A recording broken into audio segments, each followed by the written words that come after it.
Hello friends, welcome to my YouTube channel study daily. कैसे हैं आप दोस्तों? उम्मीद करता हूं अच्छे होंगे। जैसा कि आप दोस्तों देख रहे हैं कि रेलवे भर्ती बोर्ड की जो एनटीपीसी सीबीटी 2 के एग्ज़ाम हुए हाल ही में, लेवल 6 और आपके लेवल 4 के, उसकी आंसर की आ चुकी है। तीनों के 3 सेट हुए हैं आपके। 9 तारीख को हुआ था जिसमें आपकी 2 शिफ्ट थी, और 10 तारीख को हुआ लेवल 4 का। तो ये 3 सेट हैं, और 3 सेट में आज मैं पहले सेट के इंपॉर्टेंट 20 क्वेश्चन सर आपको करा रहा हूँ, जो बहुत इजी तरीके से कर सकते हैं आप। यानी कि ये वो टॉपिक है जिसके क्वेश्चन किसी भी शिफ्ट में, किसी भी एग्जाम में, रेलवे के में निश्चित रूप से बहुत इजी तरीके से आते हैं। तो मेरा मकसद ये है इस पेपर को सॉल्व कराने का और इन 20 क्वेश्चन सरल वाले कराने का, कि जिससे आप रणनीति बनाएं तो वो क्वेश्चन के अकॉर्डिंग बनाएं। यानी कि क्वेश्चन टॉपिक वाइज रणनीति बनाएं कि किस टॉपिक के क्वेश्चन को पहले करा जाए। और देखना, ये 20 क्वेश्चन इतने सरल से आसानी से निकल जाते हैं कि यहाँ पर कहीं गलती नहीं होती है। यानी कि बिल्कुल एग्जैक्ट आंसर आता है, बिल्कुल सही। तो इस पहले शिफ्ट के यहाँ की 20 क्वेश्चन में ले रहा हूँ। टोटल इसमें आपके 36 क्वेश्चन थे मैथ के, लेकिन होते वैसे 40 हैं। कुछ इसमें रीजनिंग के मिक्स होते हैं, तो वो हम नहीं पता कर सकते कि सीरीज का वो रीजनिंग को मान के दिखा रहा है या फिर मैथ को। तो ये चीज़ हम नहीं पता कर सकते। लेकिन टोटल 36-37 क्वेश्चन हैं इसमें, जिसमें आपके 20 क्वेश्चन तो बहुत ईजी तरीके से, जिसको हम बिना टाइम ज़्यादा बर्बाद किए आसानी से कर सकते हैं। तो चलिए दोस्तों, आज के वीडियो में देखेंगे इम्पोर्टेंट 20 क्वेश्चंस। और वीडियो अच्छा लगे तो लाइक करना, और जो भी चैनल पर सबसे पहले आई हैं वो वीडियो को लाइक करें, शेयर करें, और चैनल को सब्सक्राइब करके बेल आइकन जरूर दबाएं, जिससे इस प्रकार की वीडियो में आगे आपके लिए बहुत ही महत्वपूर्ण टॉपिक को लेकर बनाता रहूँ, जिससे आप मोटिवेट रहें। क्योंकि आगे आपका ग्रुप डी का एग्ज़ाम है, जो आपको बहुत अच्छे से टारगेट करना पड़ेगा, क्योंकि इस बार कॉम्पिटिशन हाई है। भले स्टूडेंट्स कम हैं, सीटें ज़्यादा हैं, लेकिन कंपटीशन दोस्तों बहुत हाई है। समझ नहीं सकते आप इस प्रकार से। आप एनटीपीसी सीबीटी 1 का देखा है आपने, देखना आगे कंपटीशन बहुत हाई है रेलवे ग्रुप डी का भी। चलिए दोस्तों, शुरू करते हैं बिना देर के आज का वीडियो। ये पहला क्वेश्चन है मेरी तरफ से, पहला क्वेश्चन डालना आप। लेकिन यहाँ पर आपका नंबरिंग 4 होगी यहाँ पर, ठीक है। क्वेश्चन की नंबर पेपर में 4 है, लेकिन पहला क्वेश्चन है जो इजी वाली सबसे सरल तरीके में, सबसे सरल क्वेश्चन है दोस्तों ये भी। अगर आपने बहुलक और माध्य पढ़ा तो इसको आसानी से कर सकती हैं, और बिना पेन उठाए भी इसको कर सकते हैं। यहाँ पर सीधे से पूछा कि बहुलक और माध्य का अंतर। तो बहुलक यहाँ पर कितना है आप देख सकते हैं। बहुलक क्या होता है? जो ज़्यादा संख्या बार आए। मैं बता रहा हूँ इसलिए समय लग रहा है, वरना अगर नहीं बताऊँ मैं तो इसको मुश्किल से मुश्किल 10 सेकंड का समय लूँगा इसको करने में मैं।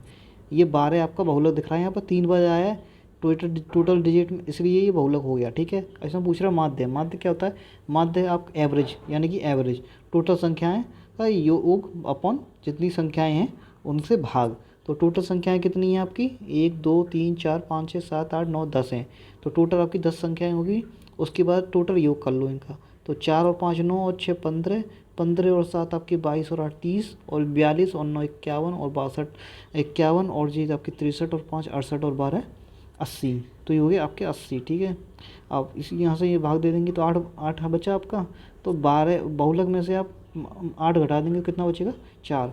तो आपका आंसर आ गया 12 माइनस 8।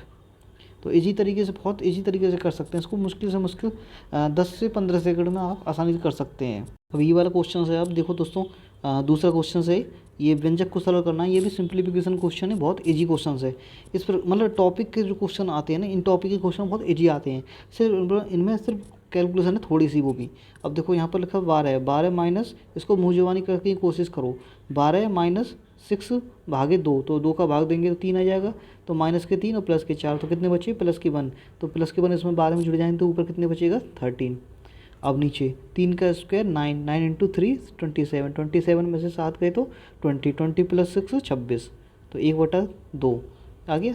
इतने इसी तरीके से हो गया। क्वेश्चन की रणनीति आपको मतलब टॉपिक वाइज बनानी है, तब आगे अगर आपका जो लेवल 4 और लेवल 5, लेवल 3 और लेवल 2 का जिनका भी एग्ज़ाम है ना, वो अपनी रणनीति इस प्रकार से बनाए कि क्वेश्चन के अकॉर्डिंग हो आपकी, कि कौन सी क्वेश्चन को सरल पहले किया जाए सबसे पहले, जिससे कि आपके समय बच जाएगा। ऊपर से फिर आगे समय मिलने पे आप बड़े से बड़ा क्वेश्चन भी कर सकते हो, फिर कॉन्फिडेंस बढ़ जाता है आपका। अब ये क्वेश्चन है 25, ये भी बहुत ईजी तरीके से कर सकते हैं इसको आप। बस पढ़ना है और करते चले जाना है इसमें। एक व्यक्ति किसी निश्चित दूरी को एक निश्चित चाल से तय करता है। निश्चित चाल से तय कर रहा है, निश्चित दूरी है, यानी कि डिस्टेंस आपकी कांस्टेंट हो गई, यहाँ पर नियत हो गई। यदि वह अपनी चाल में 30% की वृद्धि कर दे तो उसी दूरी को तय करने में 15 मिनट का कम समय लगता है। और अपनी मूल चाल से चलते हुए उसी दूरी को तय करने में उसके द्वारा लिया गया समय पूछ रहा है ये। अब इसको परसेंटेज बेस से हम करेंगे बहुत सरल तरीके से। क्या कह रहा है कि 30% की वृद्धि हो रही है। परसेंटेज में आपको पता है 30% की फ्रैक्शन वैल्यू कितनी होती है? तो ये होती है आपकी 3/10, ठीक है। 3/10 होती है फ्रैक्शन वैल्यू। तो स्पीड दे रखी है इसकी 10 से 13 की वृद्धि हो गई, ठीक है। तो टाइम इसका रेसिप्रोकल हो जाएगा, तो टाइम हो जाएगा आपका 13 और 10, ठीक है। अब क्या कह रहा है कि 15 मिनट कम समय लग रहा है, तो 15 मिनट कम लगा हो गया ना। यहाँ पे यूनिट में अगर देखा जाता है रेशियो में अनुपात में देखा 3 की वैल्यू 15, 1 की कितनी आ गई 5, 5 आ गई। अपनी मूल चाल से चलते हुए उसी दूरी को तय करने में उसके द्वारा लिया गया समय, मूल चाल से चलते हुए कितना समय लिया इसने 13, तो 13 में 5 का गुणा कर देंगे, 13 5 65, 65 मिनट, ठीक है। ये सब मिनट में आ रहा है अभी, मिनट में। तो यहाँ पर अब देखो 1 घंटा 5 मिनट सीधे मिल गया यहाँ पर 65 मिनट का। तो इस तरीके से आप रणनीति बनाएं और क्वेश्चन को सॉल्व करते चले जाएँ, जो सरल हैं सबसे पहले उन्हीं को सॉल्व करते चले जाएँ। अब नेक्स्ट क्वेश्चन देखते हैं। अब ये अगला क्वेश्चन है, ये भी इसी शिफ्ट का क्वेश्चन है।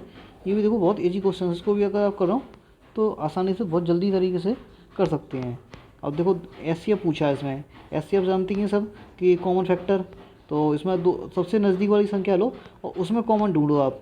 तो सबसे नज़दीक में डिफरेंस किसका है, तो ये सबसे नज़दीक में आपका डिफरेंस इसी का है 245 और 175 का। इसका डिफरेंस कितना आ रहा है आपका 70, इसका डिफरेंस आ रहा है। अब 70 पे आपका ऑप्शन नहीं बनना, क्योंकि उसी संख्या से तीनों में भाग भी जाना चाहिए, तो ऐसी ये संख्या 70 है नहीं। अब इसको तोड़ लो 2 के डिवाइड से, तो ये हो जाएगा 35 और इंटू 2 में, तो 2 से जाएगा नहीं, 35 से देखो इसमें भी जा रहा है, इसमें भी जा रहा है, इसमें भी जा रहा है, 35 आपका आंसर भी है क्योंकि ऑप्शन में भी है। तो इसको ऑप्शन से भी जल्दी से पकड़ सकते हैं। इस प्रकार के क्वेश्चन को जल्दी जल्दी करे जाएँ, जो आपको इजी तरीके से इन पर पकड़ बनानी पड़ेगी इन टॉपिक पर, और रणनीति इसी प्रकार से बनाओगे तब आपके आने वाले एग्जाम सफल हो। क्वेश्चन 39 है, ये भी बहुत सरल तरीके से आसानी से कर सकते हैं आप।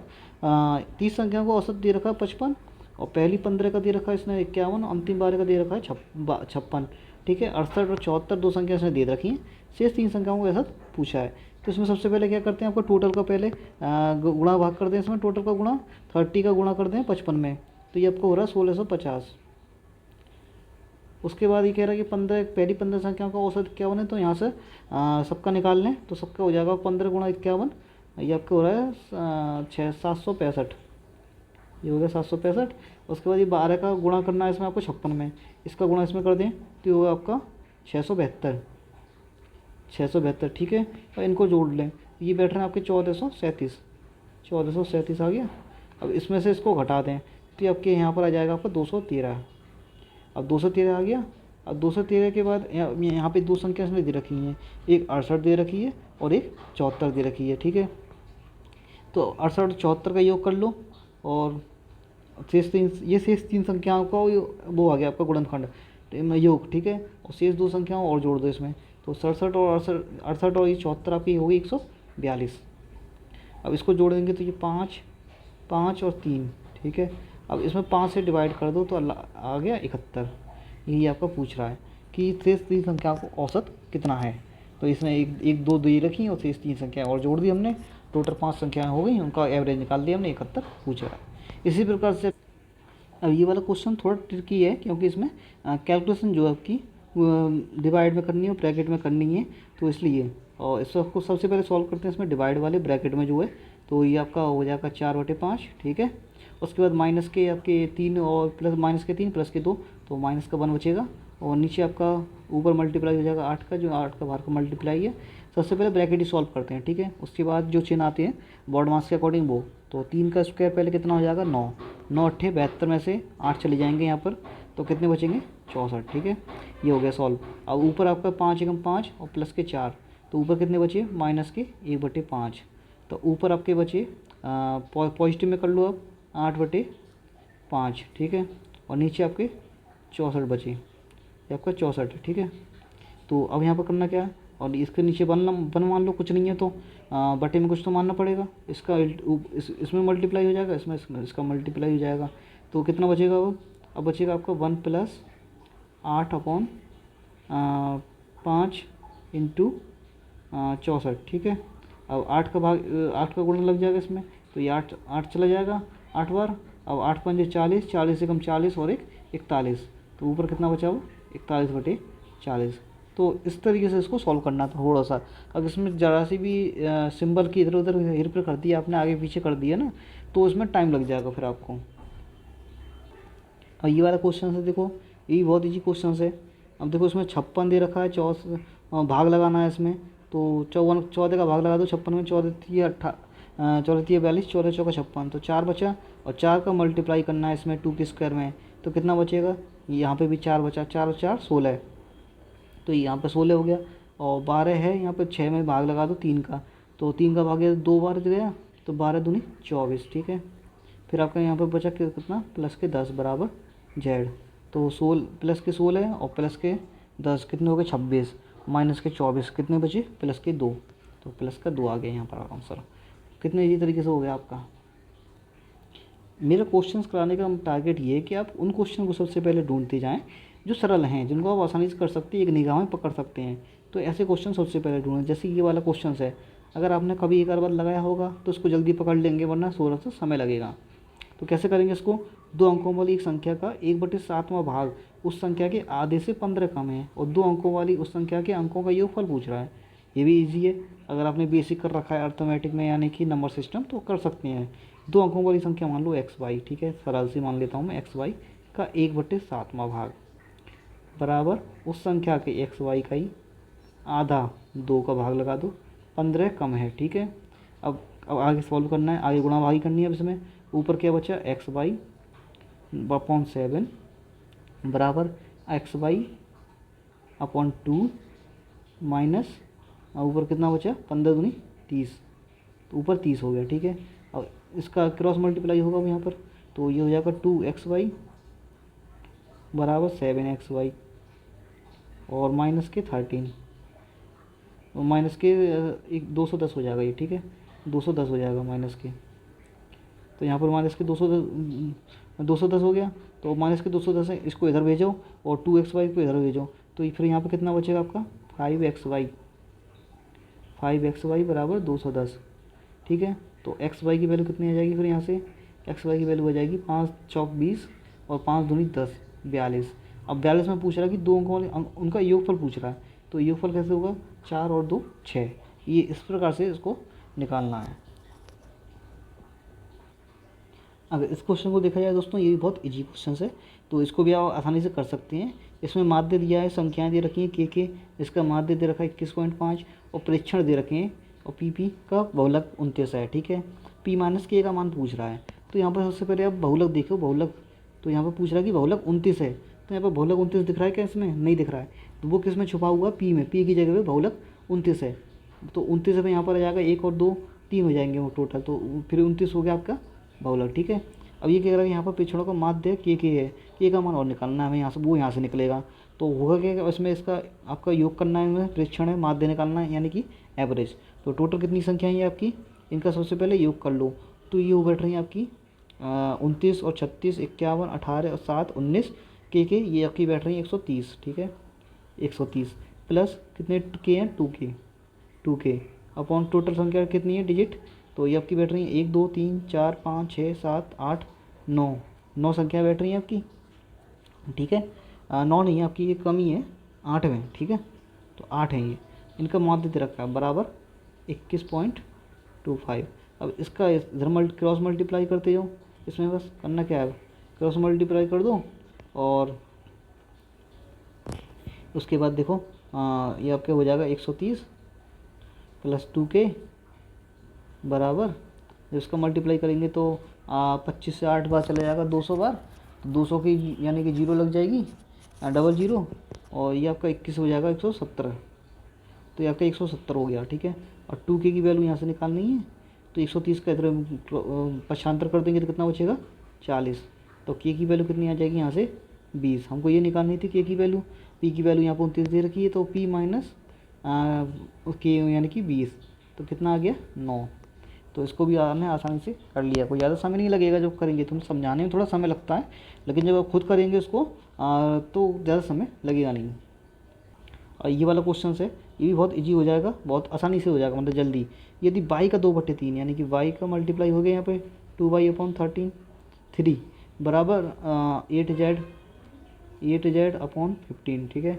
क्रॉस मल्टीप्लाई करना हो इसमें सीधे, और नहीं तो यहाँ पर आप चाहो तो पहले काट लो, 3 से ही गए 5 बार, और 5 का मल्टीप्लाई ऊपर करेंगे तो कितना हो जाएगा 10y बराबर 8z, ठीक है। y/z निकाल लो, y/z हो जाएगा 8/10, तो 2 से कट गया 4 बार, 2 से ही कट गया 5 बार, तो वाई के बाद वैल्यू कितनी आ गई आपकी 4 और जेड की आ गई 5। ये वैल्यू दे रखी है यहाँ पर, आंसर की दिया। अब ऐसे ही नेक्स्ट क्वेश्चन देखते हैं। अगला क्वेश्चन है आपका 77।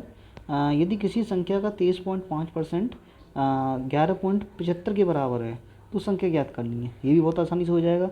अब करना क्या है, इसमें x का मान रखना है, तो x का मल्टीप्लाई हो गया, यानी कि x का 23.5%। तो सीधे सीधे ना रख कर इसको डायरेक्ट मुँह ज़बानी कर सकते हैं। तो वो करेंगे ऐसे कि एक स्टेप हम हमने गायब कर दिया, तो x बराबर रख दिया और इसके बराबर रखेंगे तो इसके बटे में आ जाएगा वो 11.75 बटे 23.5। ठीक है, अब गुणा कर दो 100 की, तो जब 100 के ऊपर गुणा हो गई तो ये जीरो से ये कट गया। ठीक है, अब यहाँ पे बचा 23.5, पॉइंट से यहाँ से हटाओ, एक जीरो ऊपर बढ़ा दो बस। उसके बाद 23.5 में भाग देना है आपको। वो कैसे देंगे, तो पहले 5 से भाग दे के देख लो। 5 से ही जा रहा है आपका 5 चौक 20 और 3 बचा, तो 5 सत्ते 35, 47 नीचे बचा। फिर ऊपर 5 से भाग दे लो, तो ऊपर बचा आपका 5 दूनी 2, 5 दूनी 10 और 1 5 ये 15 और आपकी फिर 2 पचम 25। ठीक है, पचम 25 आपके 235 ऊपर ही बचे। तो 47 से कितनी बार जा रहा है, 5 बार। एक जीरो है ये आपकी, तो जीरो लगा देंगे, आ गया आंसर। तो इस प्रकार से क्वेश्चन को सॉल्व करते हैं बिना देर किए। आपको 10 मिनट में 20 क्वेश्चन आसानी से कर सकते हैं। अब ये वाला क्वेश्चन है दोस्तों, इसमें सोचा होगा स्टूडेंट्स ने कुछ और इसमें प्रोसेस होगा, लेकिन ये बहुत इजी क्वेश्चन है। ये CI में भी आती हैं, SI में भी आती हैं, जो डबल हो जाती हैं एनुअली, और आपके 6 मंथ के भी आते हैं। तो अब ये क्वेश्चन है कि एक निश्चित वार्षिक साधारण ब्याज की दर पर निवेशित एक धनराशि में 10 वर्ष में 75% की वृद्धि होती है, तो समान वार्षिक साधारण ब्याज की दर पर समान धनराशि में 6 वर्ष में कितने प्रतिशत की वृद्धि होगी।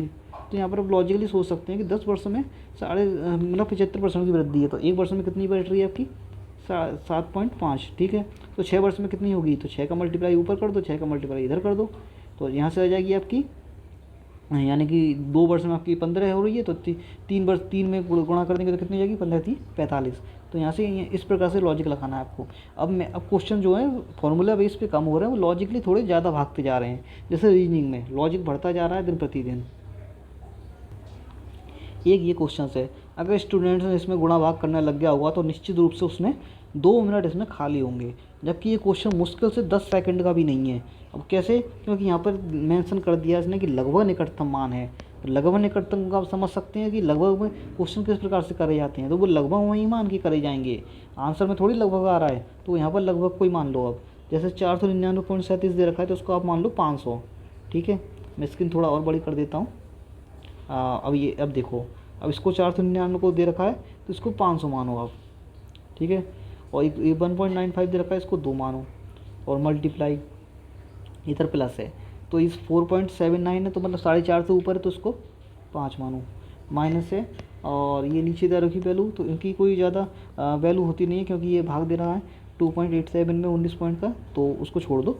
तो 500 प्लस 5 दूनी 10, सीधी सीधी ऑप्शन में मेंशन यही है। इसके अलावा और कोई ऑप्शन है नहीं नज़दीक में जो इसके आंसर को स्पीड टाइम एंड डिस्टेंस का ही क्वेश्चन है। ये भी बहुत इजी क्वेश्चन है। देखो इसमें क्या कह रहा है कि 54 किलोमीटर प्रति घंटा की चाल से चल रही है एक रेलगाड़ी है, उसकी लंबाई 450 मीटर लंबी। ठीक है, और प्लेटफॉर्म पर खड़े व्यक्ति को पार करने में कितना समय लेगी।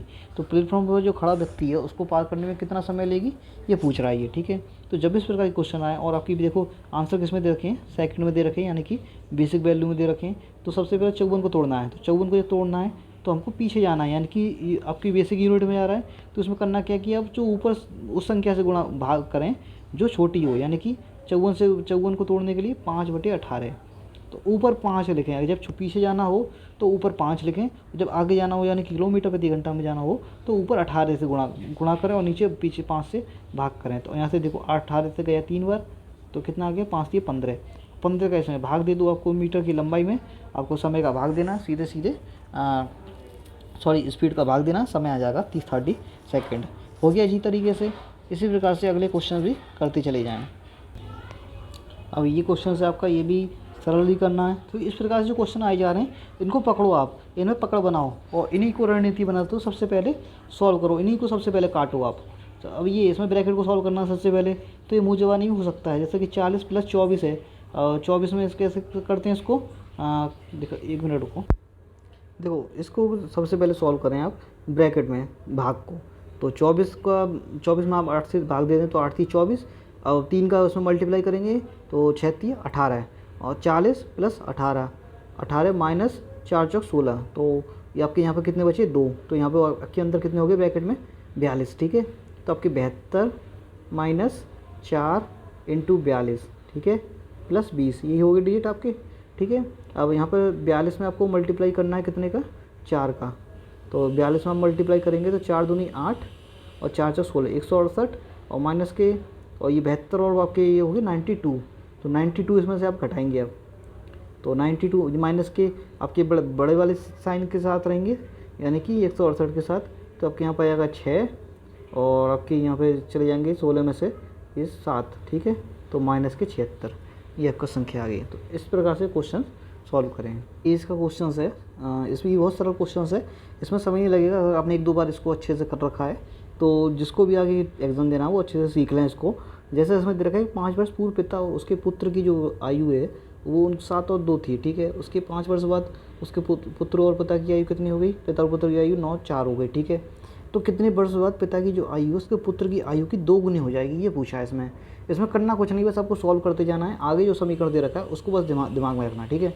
तो जैसे कि 5 वर्ष पूर्व, तो वर्तमान यहाँ पे लिख लो, और वर्तमान में जो भी हो x, और 5 वर्ष पूर्व कितनी है 7 और 2 है, तो 5 वर्ष पूर्व भाई 7 और 2, यहाँ पर आप 5 लेते हैं, और 5 वर्ष बाद कितनी हो जाएगी 9 और 4, ठीक है, 9 और 4 ये 5 वर्ष बाद है, ठीक है। और यहाँ पे डिफरेंस ये दोनों में समान है 5 और 5 का ऊपर नीचे, और यहाँ पे डिफरेंस यहाँ पे कितने का है 2 का डिफरेंस है, तो 2 की यूनिट की कितनी वैल्यू कितनी दे रखी है 10 का डिफरेंस दे रखा है, तो एक की कितनी होगी 5। अब 5 का मल्टीप्लाई कर देंगे इसमें ऊपर दी हुई संख्या में, तो कितना हो जाएगा 5 7 35 और 5 दूनी 10, ठीक है। अब वर्तमान पे पहुँचने के लिए क्या करना पड़ेगा, हमें 5 जोड़नी पड़ेगी, तो 40 हो गई, और ये होगी 15। अब वो कह रहा है कि 2 गुनी हो जाएगी कितने वर्ष बाद, तो ऑप्शन बेस से देखा जाए तो ऑप्शन से जोड़ें तो 10 जोड़ेंगे पहले, तो इसमें हो जाएगी 50, और यहीं से आपको आंसर मिल रहा है क्योंकि यहाँ पर हो गई 25, तो 25 की डबल हो गई, ये यहाँ पर पूछ रहे, तो वो ज़्यादा टफ क्वेश्चन नहीं है। ये वाला क्वेश्चन है 96, ये भी बहुत अच्छा क्वेश्चन है, बहुत इजी तरीके से हो जाएगा। देखो 16 25 13 26 और 15 का औसत के है, ठीक है, तो के का मान यहाँ पर पुट करते ही आपका आंसर आ जाएगा। तो मैं औसत के निकालना है मतलब, ठीक है, की वैल्यू हमें निकालनी है, तो इसमें करना क्या है, सबसे पहले आपको 16 25 13 26 और 15 को जोड़ना है, इनका योग कितना आ रहा है आपको एवरेज निकालना है, यानी कि ठीक है, तो 95, ठीक है। टोटल संख्या कितनी है 1 2 3 4 5, 5 का डिवाइड कर दो बराबर की है, तो ये आ जाएगा आपका 19, तो के की वैल्यू 19 आ गई, यहाँ पर पुट करेंगे 19 दूनी 38 और 11 49, अंडर रूट में 49 कितना होता है 7, हो गया, बहुत जल्दी हो गया ना। ये टाइम एंड वर्क का क्वेश्चन है, ये भी बहुत इजी है। इसके अलावा एक और क्वेश्चन था, थोड़ा सा वो टफ था, थोड़ा सा वो ज़्यादा समय ले रहा था, इसलिए मैं उन क्वेश्चन को ले रहा हूँ जो 1-2 लाइन में आप आसानी से कर सकते हैं, या फिर मुँहजबानी। जैसे कि एक पुरुष किसी कार्य को 20 दिनों में कर सकता है, पूर्ण कर सकता है, एक महिला उसी कार्य को 30 दिनों में पूर्ण कर सकती है, तो 2 पुरुष और 3 महिला उस कार्य को कितने दिन में करेंगे। अगर यहाँ से इनका मतलब एफिशिएंसी क्षमता निकाली जाए तो कितनी हो जाएगी, टोटल वर्क कितना आ रहा है, यहाँ पर टोटल वर्क निकालेंगे पहले, वो कितना हो जाएगा आपका 60, क्योंकि 20 और 30 इनका एलसीएम होता है, वही टोटल वर्क हो जाता है, ठीक है। पुरुष ले लेंगे तो मेल हो गया, मेल 20 डेज में बराबर हो जाएगा आपका 30 वुमेन, ठीक है। तो मेल और वुमेन की यहाँ पे एफिशिएंसी कितनी आ गई, तो मेल की आ जाएगी यहाँ से बराबर 3, और वुमेन की कितनी आ जाएगी यहाँ से बराबर 2, ठीक है, 3 और 2। अब यहाँ पे 2 पुरुष और 3 महिलाएं, 2 पुरुष की कितनी है 2 3 6, 3 पुरुष की और 3 महिला की 3 दूनी 6, तो 6 और 6 12, और 12 का टोटल वर्क में डिवाइड कर देंगे तो कितना आ जाएगा 5, बस यही पूछ रहा है वो, ठीक है। कुछ ज़्यादा टफ है नहीं, 1-2 लाइन में हो गया, मुश्किल से एक लाइन में हो जाता है ये, वो आधी कैलकुलेशन तो आपके दिमाग में हो जाता है। ये आपका डिस्काउंट का क्वेश्चन है, ये भी बहुत इजी क्वेश्चन है, इसको बेसिक से करा जाए तो वो ज़्यादा अच्छा रहता है। और सबसे पहले आपको इसमें बेसिक की कैलकुलेशन पता होनी चाहिए, जैसे कि परसेंटेज की आपकी भिन्न पता होनी चाहिए, कितनी बनती है 1/10, 12.5% कितनी बनती है 1/8, ठीक है। इसी से प्रकार से चलते हैं। देखो बेसिक में सबसे पहले क्या कर देंगे CP SP और ये हो गया आपका MP, ठीक है। 10% की छूट देता है दोस्तों अंकित मूल्य पर, राम किसी वस्तु को अंकित मूल्य पर 10% की छूट देता है, तो अंकित मूल्य आपकी कितना हो जाएगा यहाँ पर फ्रैक्शन में 10, ठीक है।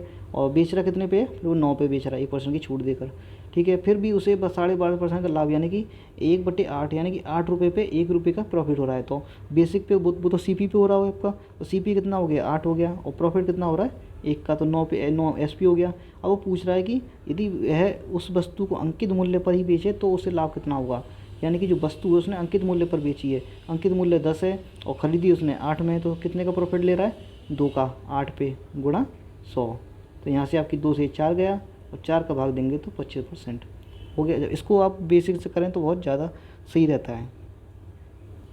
अब ये आपका देखो बहुत छोटा क्वेश्चन है, इसलिए मैं कह रहा था कुछ एडवांस के क्वेश्चन बहुत सरल होते हैं और अधिकतर मैथमेटिक्स में अर्थमेटिक के क्वेश्चन सरल होते हैं, उनको सबसे पहले करें। एक वृत्त की परिधि दे रखी है 308, उस वृत्त का क्षेत्रफल निकालना है। तो परिधि आपकी कितनी होती है, सूत्र आपको पता ही है, 2 पाई r बराबर 308। तो 2 22/7 r हमें निकालना है बराबर 308। तो 308 में करना करेंगे क्या, 308 गुणा 7/22 दूनी 44। तो यहाँ पे 11 से भाग दे दो, 11 चौक 44 और 11 से चला जाएगा, 11 दूनी 22, 8 बचेगा, 11 अट्ठे 88, ठीक है। तो ये 4 से चला जाएगा, 7 बार 7 बार, तो 7 7 49। ये अब क्या 49 क्या आ गया आर। तो क्षेत्रफल क्या होता है पाई आर स्क्वायर। तो स्क्वायर निकालेंगे तो 22/7 और 49 गुणा 49, ठीक है 49। तो 7 से चला जाएगा 7 बार और 7 का इसमें भाग दे दो तो 154 गुणा 49 आपका आ जाएगा 7546, ठीक है। ये आपका आंसर हो जाएगा। तो कैलकुलेशन मुझे पता है इसलिए मैंने आपको डायरेक्ट कर दिया यहाँ पर। अब ये वाला क्वेश्चन है दोस्तों, इसको भी बहुत ईजी तरीके से कर सकते हैं।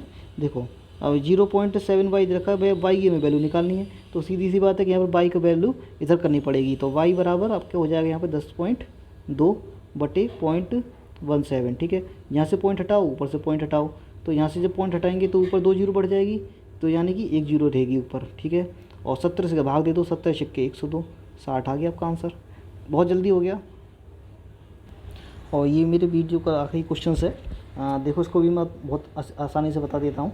जैसे उसमें पूछा है कि निम्नलिखित में से किस वर्ष के दौरान वार्षिक प्रतिशत जो लाभ है वो ग्राफ में प्रदर्शित सभी वर्षों के दौरान हुए औसत वार्षिक प्रतिशत लाभ के निकटतम है। यहाँ पे निकटतम वाला आ गया ना, तो निकटतम मतलब लगभग में, ठीक है। तो सबसे पहले आप औसत निकालेंगे सबका, तो इन सबको पहले आप जोड़ लो, कितनी बैठ रही है ये 40, 55, 45, 65, 70 और 60, ये आपकी बैठ रही है 335। इसमें डिवाइड देना आपको 1 2 3 4 5 6 से, तो आपका कितनी बार जा रहा है 6 पंजे 30 बार गया, बचे 3 35, तो 6 पंजे 30 बार फिर 8 बार जा रहा है, ठीक है 55.8। तो 55.8 ये किस ईयर में किसके नज़दीक आ रहा है, तो 55 के भी आ रहा है नज़दीक 2008 में, ये आपका आंसर हो गया। तो मैंने इसलिए इस वीडियो को आपके लिए शेयर कर रहा हूँ कि जिससे कि आप क्वेश्चन की रणनीति जो बनाए ना वो क्वेश्चन और टॉपिक वाइज बनाएं, कि आपको किस प्रकार से क्वेश्चन करने, क्वेश्चन कौन से करने सबसे पहले जो सरल हैं, जो इस सिंगल लाइन में दिख रहे हों सिर्फ उन्हीं को करने हैं, और वो किसके करने हैं वो टॉपिक वाइज रणनीति बनाए हुए। सबसे पहले आपकी रणनीति टॉपिक वाइज होनी चाहिए। इस टॉपिक का क्वेश्चन आता है तो सबसे पहले मैं इसको सॉल्व करूँगा, अगर मेरे सामने पड़ता है तो जो बड़े बड़े क्वेश्चन उसको सब छोड़ते जाइए आप, ठीक है। तब जाके आपको क्वेश्चन में आप समय मतलब पेपर में आप समय बचा लेंगे आसानी से। अभी 20 क्वेश्चन मैंने आपको 10 मिनट में की क्वेश्चन में करा दिए, मतलब 10 मिनट से भी कम समय में आसानी से हो जाएंगे। 5 से 6 मिनट लूँगा मैं तो करने में, बाकी आपकी जो क्षमता है वो आप उसके अनुसार आप करें, ठीक है। अगर वीडियो अच्छा लगा हो तो लाइक करना, शेयर करना। इस प्रकार से मैं आपके लिए और मोटिवेटेड वीडियो बनाता रहूँगा, जिससे आप आगे की रणनीति में सफल हो जाएं और आगे कोई ना कोई पोस्ट जरूर लें, रेलवे NTPC ग्रुप डी में या फिर आपकी NTPC CBT 2 में। तो जल्द मिलेंगे नेक्स्ट किसी और वीडियो में। Thanks for watching this video.